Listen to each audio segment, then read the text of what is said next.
oh, tingnan mo lang. Nakatayo lang ito dito ng 15 taon. Nandito na lahat ng kailangan ko para mapaandar ko ulit ang sasakyan natin. Tara na.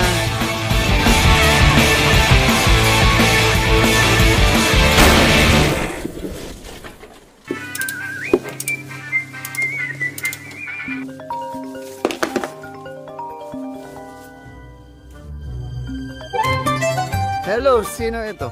Uy, apo, nakalimutan mo na si lolo mo. Grabe ka, pinakapasaway kong apo. Olo, anong kailangan mo? Nagre-repair ako ng kotse. Aba, ang kapal ng mukha mo, pasaway. Walang utang na loob na bata ka. Tumigil ka nga, matandang siraulo. Hello.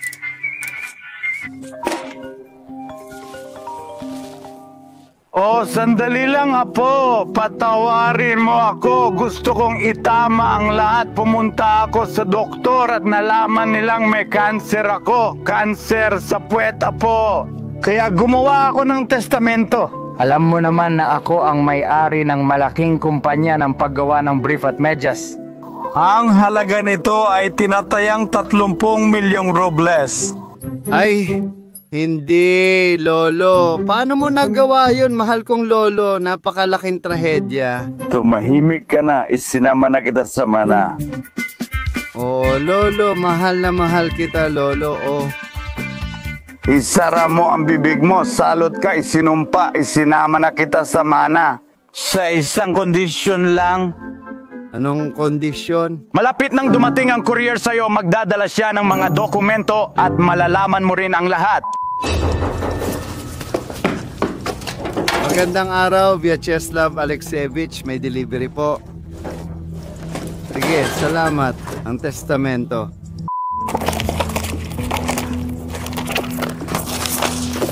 Heto na po. Si Ismailov Vyacheslav Alexievich ay ganap ng may-ari at pwedeng maghabol sa testamento. Kailangang tuparin ang kahilingan. Tipe, 15 taon na ang nakalipas mula nang iniwan ko ang aking sasakyan sa mga koordinateng iyon, hindi ko talaga ito napaandar. Pakiramdam ko imposible ito. Ganito yon kung magagawa ng batang yon na paandarin ang kotse ko at madala ito sa syudad, hayaan mo na siyang kunin ang kotse pati na rin lahat ng mana ko. wakas ng CP. Nako, lagot. Teka, sandali, hindi ko maintindihan. Bakit ka ba talaga nalungkot?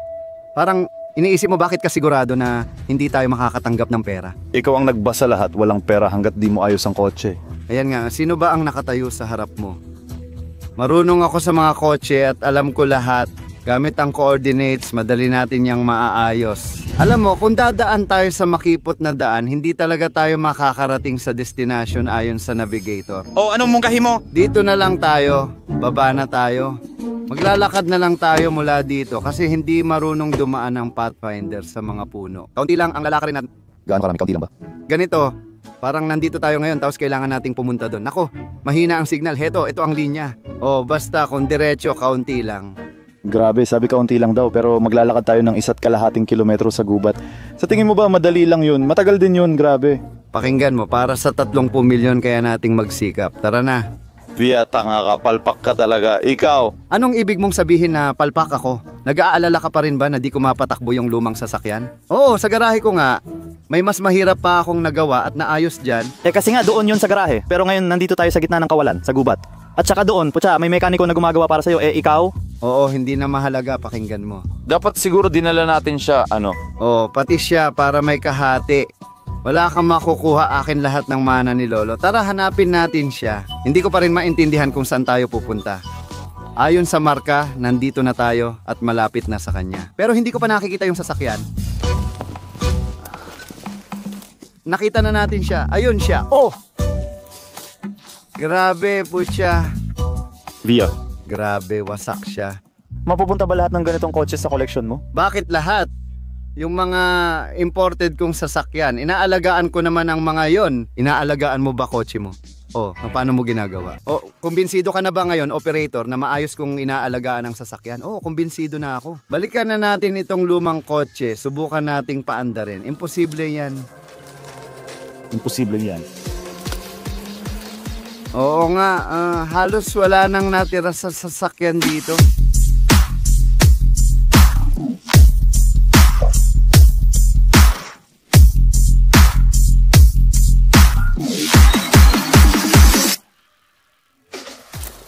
Ay, malas talaga. Sige, nakita ko na lahat. Tara na tayo dito. Hindi mo pa nga nahanap? Susubukan mo na? Anong kalokohan to? Anong klaseng kotse ba yan? Parang Ford. Oo, parang Ford. 368M. Mustang ba yan? Parang Mustang na maaga. Hindi ako sure. Hindi ko alam kung may pera si Lolo para sa Mustang. At marami pa akong hindi alam tungkol sa kanya. Kailangan kong subukan paandarin to. Malaki ang kita sa channel. Oo, gawin mo ang gusto mo. Wala na akong pakialam. Hindi ka rin naman titigil. Alam ko. Alam mong hindi ako titigil. Kita mo to? May palakol sa hood. Grabe ha? Mukhang may sumubok gamitin yon para makapasok pero hindi nagtagumpay. Matagal na ring nakatigil ang kotse pati mga gamit dito. Natubuan na ng lumot. Ay, grabe. Nasa na ang gulong? Wala na pala. Alis na ba tayo? Hindi pa. Ano nung mungkahi mo? Subukan natin. Ano bang iinumin? Luma na to, di ba? O, ibig sabihin, rear wheel drive tayo. Hindi niya kailangan ng harapang gulong. Sa putik na ganito, parang nag-i-sking siya. Kaya, kung mapatakbo ko to, makakaalis pa rin ako dito. Tarantadong palakol. Nasaan na nga ba yung palakol?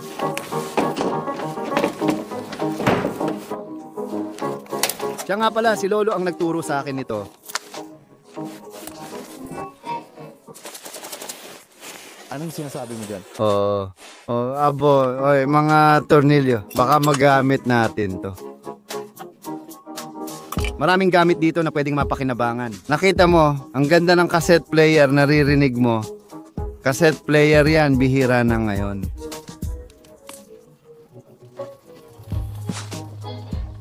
Mga cassette, astig na hit. Grabe. Kasi gangster nun ang lolo ko. Kaya mahilig siya sa astig na kanta. Meron bang kapaki-pakinabang dyan? Mga kable, gets ko na. Parang may plastic bag lang. Tignan mo, parang kahoy o Soviet na pangbukas ng kotse. Naghalungkat ka lang ba o sinusubukan mong paandarin ng kotse? Hinahanap ko yung susi, wala dito. Akala mo nasa bag. Nandito nga. Kakaiba talaga si Lolo. Oo, pamilya namin to. Akala mo ba nasa bag ang mga yon? Oo, nandito nga. Namamana talaga sa pamilya. Ano? Sa totoo lang, di naman mahalaga. Basta mabuksan ang hood, kaya kong i-jumper ang starter. Mapapandar ang makina, ilalagay ang chupa chops sa pisngi, tapos paandarin na ang makina. Seryoso, wala akong alam sa kotse na to o paano buksan. Kung may alam kayo, paki-comment. Di ko talaga maintindihan ngayon. Siyempre naman. May parang bakal na bagay doon. Sandali, susubukan kong ungkating gamit yon. Totoo, mukha lang palakol pero multi-tool pala. Gusto ko sanang gamitin ng jack pero pwede na rin palakol. Oche, nasaan ang makina? Grabe, paano nangyari to? Lahat butas. Mukhang hindi marunong gumamit ng palakol ang tanga. Nasaan ang palakol? Ito ang tagapagligtas ko ngayon. Yan ang lolo mo. Siguro sinubukan niyang buksan, hindi niya kinaya. Baka lasing siya noon, totoo naman. Ay putang ina. Gogong makina, naputol ako. Isipin mo, dito ako naputol.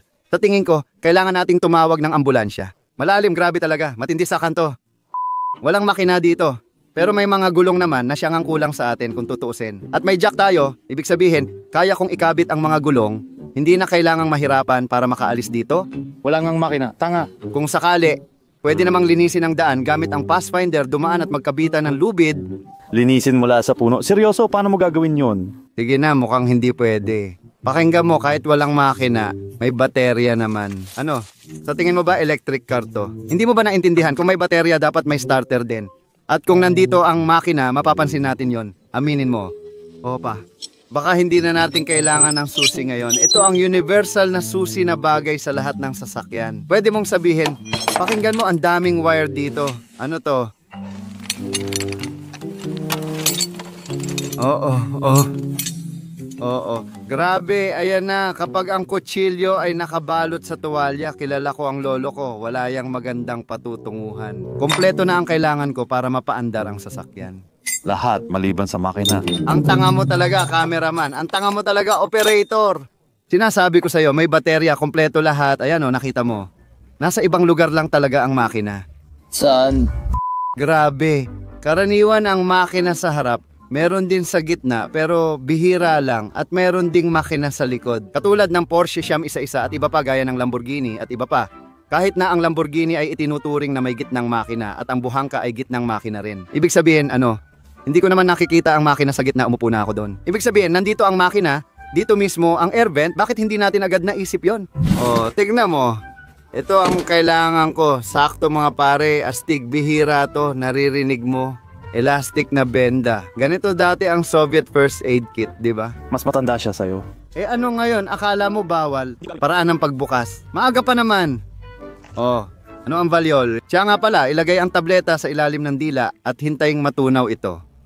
Para siguro sa puso, Saan mo itatanong? mga tableta ng kafeina. Parang para kapag nagmamaneho ka, hindi ka antukin. Siguro, dati wala naman yan. Kape na pang take out. Kape na pang take out, Grabe. Hindi. Nakakatuwa kung gaano kayaman ang laman ng botika. Ngayon, may benda at tourniquet na lang tayo. Parang pwede pa nating ibenta ang kwentong to. Pati ammonia, isipin mo, kung mawalan ng malay ang pasahero, pwede mo siyang gisingin nito, medyo punit na, kaya bubuksan ko pa rin. Gusto kong makita at subukan kahit isang ampule. Astig, di ba? 10% ang ammonia solution. Heto ang basahan, kumbaga luma na, pero ayos na ito. Tapos pwede na...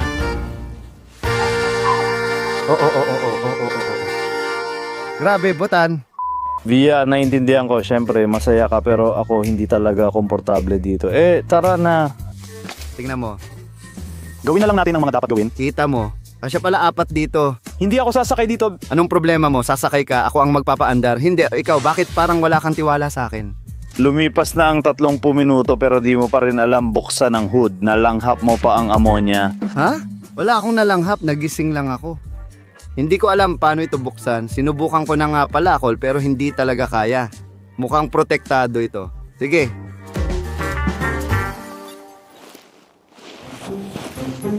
Ha? Hindi ko alam. Akala ko kasi ito ay parang para sa kandado. Dito kasi parang may 2 bagay para sa kandado. Para siguro sa tangke ng gasolina. Hindi ko alam pero parang dito nang galing ang tunog. Grabe naman. Anong klaseng makina to? Ngayon lang ako nakakita ng ganito. Paano ko ba ito paandarin? Yung mga kable, puro naputol, o kaya tinanggal, binago, parang gawa-gawa lang. Eto, sa totoo lang, itong mga bagay na to, ano nga ba tawag dito? Utak, oo. Parang commutador nga. Sa mga, yan sa totoo lang, maintindihan ko, malalaman ko rin. Anong laman ng lihim na compartment na to? Tignan mo, makina to na may air cooling, mukhang ganun nga. Wala kasing radiator, pero ayos lang naman. Ibig sabihin, pwede tayong bumiyahe na walang nilalagay na likido. Kailangan lang maglagay ng gasolina, ayusin electronics, at mapapandar na natin ito.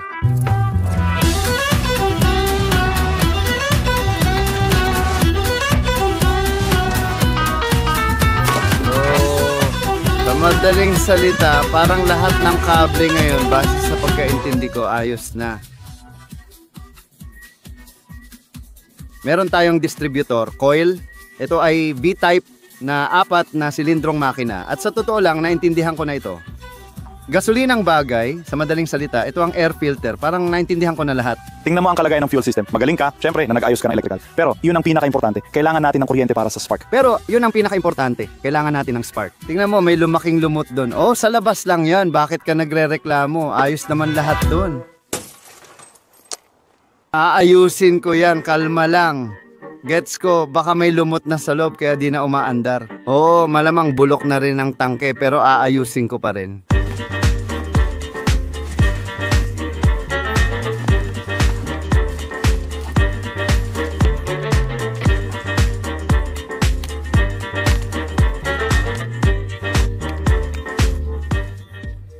May nakuha akong gasolina at ito ang improvised fuel system ni Vyacheslav Ismailov. Patak lang ng gasolina yan. Hindi ka makakarating kahit saan. 5 metro lang ang mararating mo, tapos na. Kapag napaandar ko to, makakapunta na ako kahit saan. Kailangan lang ng gasolina. Tingnan mo, gumagana. Sino yan? Sino ang henyo? Sino ang henyo? Ako ang henyo. Ayos na ang kuryente. May gasolina tayo. May kuryente at gasolina tayo. Wala na tayong ibang kailangan dito. Kailangan natin ng mga gulong.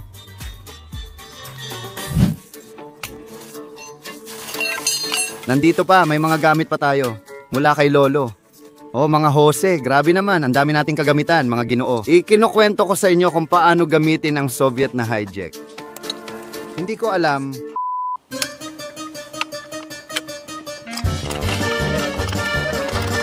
Siguro ganun nga.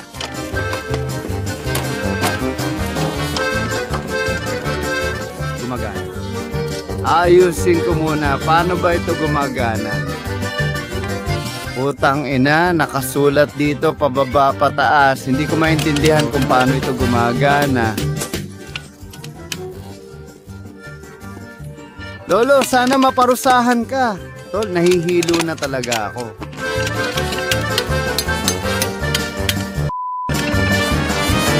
Nagawa ko na. Iniinis mo ba ako?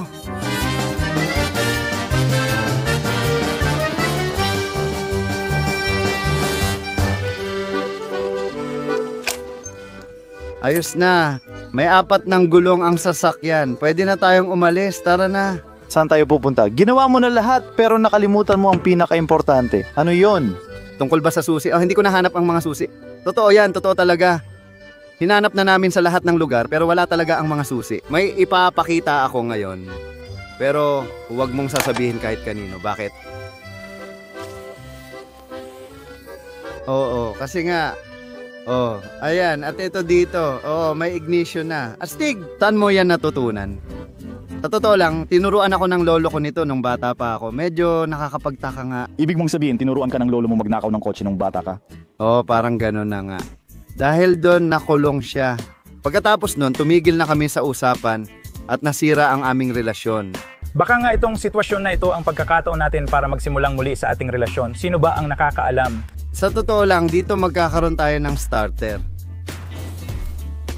May sindi naman, pero mukhang mahina ang charge ng baterya. Pupunta muna ako sa Pathfinder para kumuha ng reserbang baterya. Lagi akong may extra ron. Natuto na ako sa karanasan at hindi lang isa ang naranasan ko, kaya ayos lang. Ayun, nailagay na ang bagong baterya. Fully charged ito. Medyo kinakabahan pa ako. Sige, tingnan natin kung may kuryente na at i-start na lang ang starter. Kung tama ginawa ko, pwede na tayong magpaandar. Heto na. Ayan na, sige pa. Meron choke.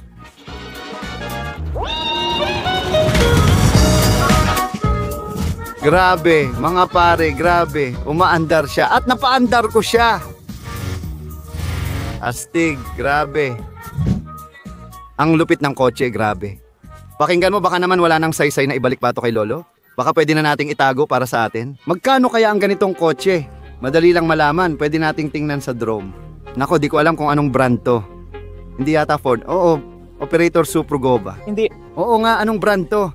Sayang, di ko alam kung anong kotse. Kung alam ko, madali sana natin to nahanap sa drone. Tara, alamin pa natin ang tungkol sa kotse. Nako, paubos na ang gasolina, kailangan na nating umalis. So, gumagana ba ang radyo itong bagay na to? Ano? Tanga ka ba, tumigil ka na? Oh, tanga, oh, grabe.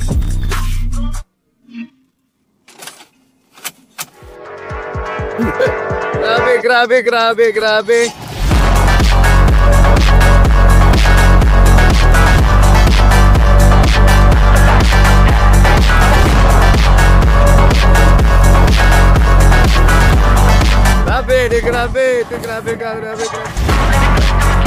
Sige.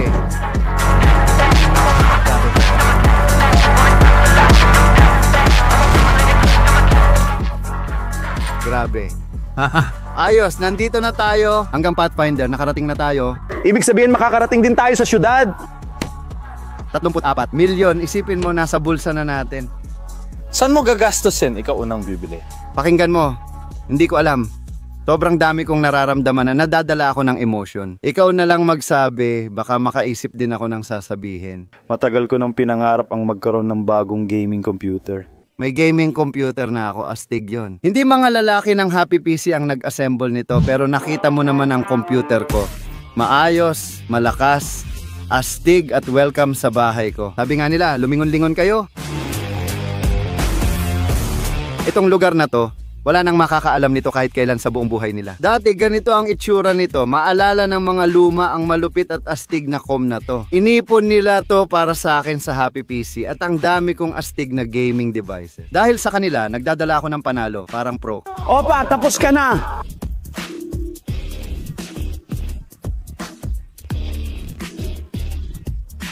Tanggapin mo to.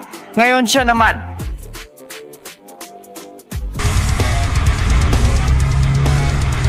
Ay nako.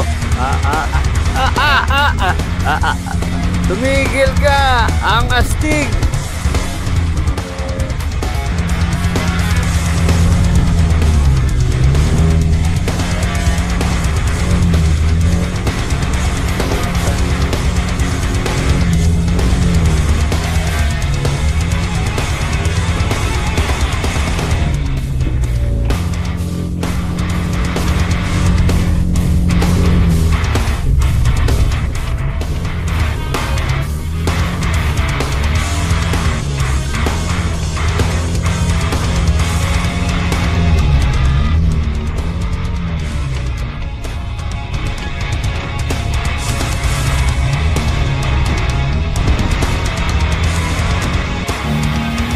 Nakakainis. Nako, kailangan kong magmadali. Pakiramdam ko kailangan ko pang magmaneho ng mas mabilis para makabalik ako kay Lolo bago maggabi. Kailangan kong bilisan ang pagmamaneho para makaalis sa gubat na to.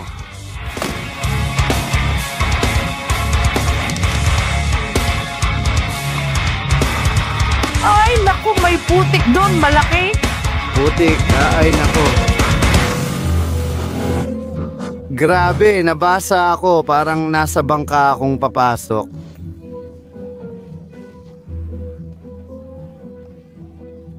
At gumagana pa ang makina, nasa likod kasi. Anong gagawin ko? Anong gagawin? Namatayan, grabe. Ay, paliguan na to. Peste, grabe naman. Ang malas ko naman. Oh, ako lang naman. Gusto ko lang talagang madaliin. Natakot ako na baka hindi umabot ang kotse kung tutuusin, kaya gusto ko na agad ayusin. Grabe. Gusto ko sanang itulak pero nagasgasan ko lang kotse. Oh, nag-overheat tayo. Grabe, ano ba yan? Lahat ng bagay doon ay basa ng tubig. Ano bang piyesa to? Hindi ko nakita. Ito oh. Kita mo yung nasa tubig. Parang hindi klaro kung mahalaga ba talaga ang piyesang ito. Coil ng ignition, carburetor at ibang piyesa ng makina para sa akin, hindi naman talaga kailangan. Kailangan ayusin ang gasolina, pinapaganay ang fuel pump, tapos paandarin ko na gamit ang susi. Uy, grabe. Ay, lumubog ang sapatos ko. Bakit ka tumatawa? Gago, oo. Oh, sige. Oh, muntik nang kumagat. Sige. Oh, ang galing.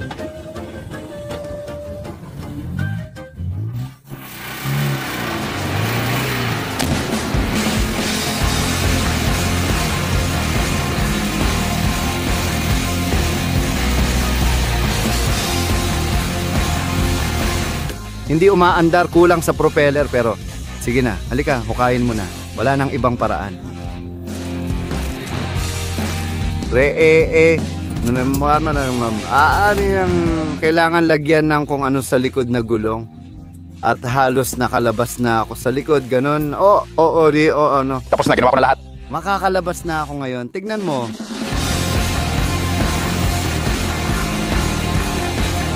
Sige. Oh, ayan na. Papunta na. Isa pa. Sige. Oh, ayos lang. Paalis na tayo. Ayos lang. Ayan. Papunta na. Grabe, sige.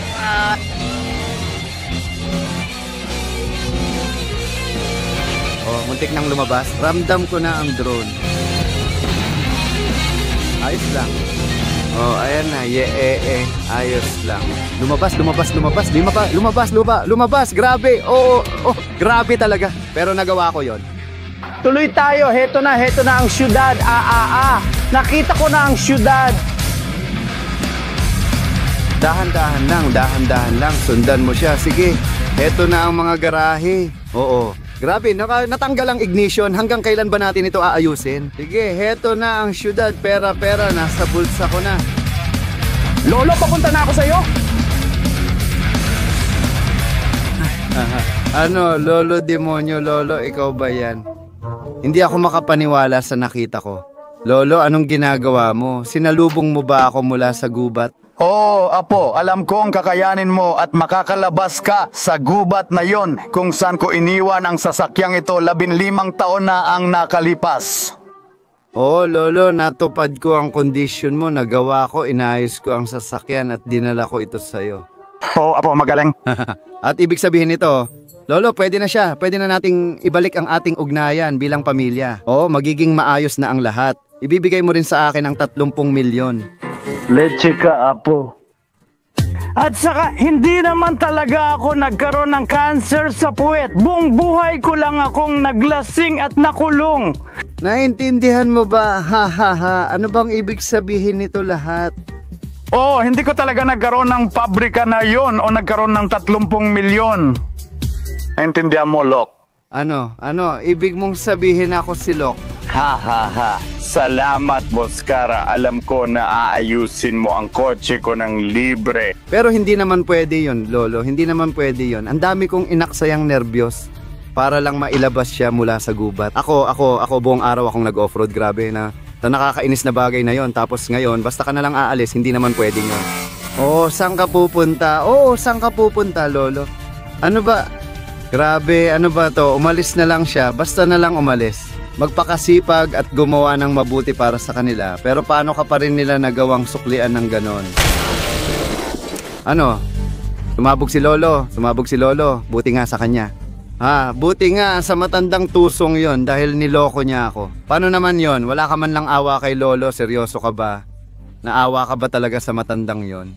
Lolo pa rin siya, mga kaibigan. Isulat nyo nga sa mga komento. Kayo ba naawa kayo kay Lolo? Kahit ano pa isulat nyo, huwag kalimutang mag-subscribe sa channel ng Buhay para hindi ma-miss ang mga top na masaya at nakakatawang content. Kung gusto nyo ang paraan namin maghanap ng inabandonang sasakyan sa gubat, iba't ibang lugar at auction, i-like nyo ang video na ito. Kapag nakaipon tayo ng 50,000 likes sa video na to, ilalabas agad ang susunod na episode. Para malaman ang nangyari kay Lolo, kailangan siguro natin siyang puntahan, di ba? Sa madaling salita, kapag nakaipon tayo ng 50,000 likes, pupuntahan ko si Lolo at aalamin ko kung ano ang nangyari sa kanya. Magkakaroon ng mas maraming sasakyan kapag nag-like at subscribe kayo.